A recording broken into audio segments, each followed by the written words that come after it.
नमस्कार दोस्तों, मैं पवन कुमार एक बार फिर से आपका स्वागत करता हूं हमारे चैनल पर। दोस्तों, महाभारत का एक ऐसा पात्र जिसका नाम सुनते ही हमारे आंखों के सामने षड्यंत्रों का राजा, महाभारत का सबसे बड़ा खलनायक शकुनी मामा, जो लंगड़ाते हुए चलता है और अपनी एक आंख तिरछी करके अपने भांजे यानी दुर्योधन का कान भरते रहता है और उसे कई सारे बुरे कर्म करने के लिए उकसाता रहता है। कौरव और पांडवों के बीच जो महायुद्ध हुआ था उसका पूरा श्रेय शकुनी मामा को ही जाता है, क्योंकि शकुनी मामा ने ही दोनों पक्ष के बातचीत को और समझौताओं की कोशिश को नाकाम कर दिया था और अंततः युद्ध ही एकमात्र उपाय पांडवों के समक्ष रह गया था।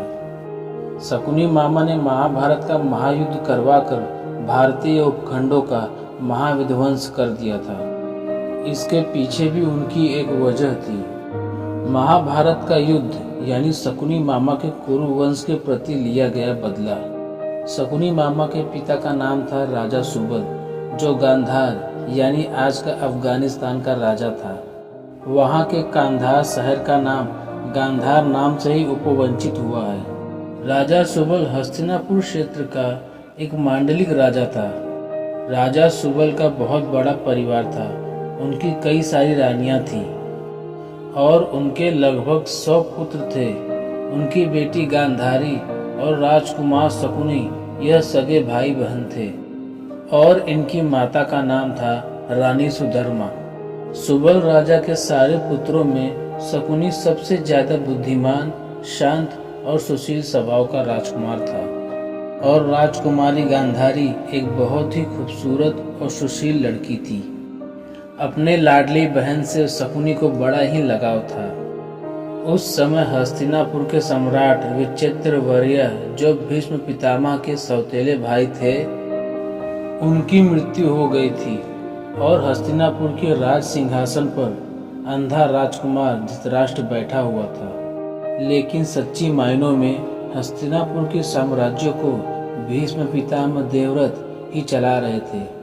भीष्म पितामह गांधार यानी अफगानिस्तान को अपने राज्यों में मिलाना चाहते थे और इसी उद्देश्य से भीष्म पितामह बहुत बड़ी सेना लेकर गांधार की ओर चल पड़े। पर हस्तिनापुर और भीष्म पितामह के साथ युद्ध करने की राजा सुबल की ना ही शक्ति थी और ना ही उनके सेना में उतना मनोबल था।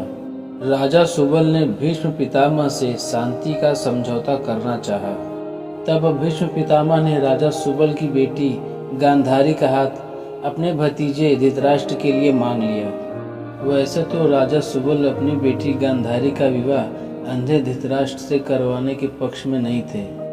उनकी इच्छा थी कि गांधारी का विवाह भीष्म पितामह से हो, लेकिन भीष्म जी ने आजीवन ब्रह्मचर्य रहने का वचन ले रखा था, तो विवश होकर राजा सुबल को गांधारी का विवाह हस्तिनापुर के सम्राट धृतराष्ट्र से करने के लिए राजी होना पड़ा था, क्योंकि भीष्म जैसे ताकतवर व्यक्ति का प्रस्ताव ठुकरा कर वह जीवित नहीं रह सकते थे। यह अपमान शकुनी को सहा नहीं गया और उसके जीवन का एकमात्र उद्देश्य यही था, कुरु वंश का नाश। उस समय भगवान श्री कृष्ण के बाद यदि कोई बुद्धिमान था तो वो शकुनी मामा थे।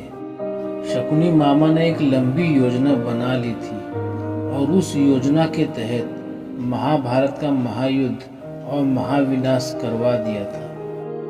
अपने भांजे दुर्योधन और दुशासन के मन में पांडवों के प्रति कड़वा जहर घोल दिया था।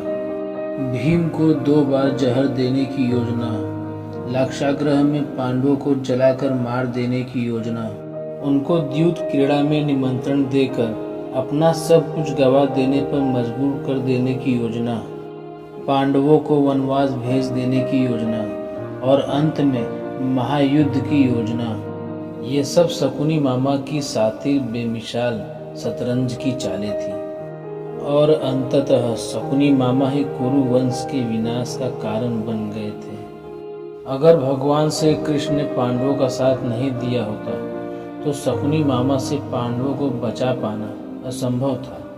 दोस्तों आज का यह वीडियो आपको कैसा लगा कमेंट बॉक्स में ज़रूर बताएं और चैनल को लाइक और सब्सक्राइब करना ना भूलें। Thank you for watching.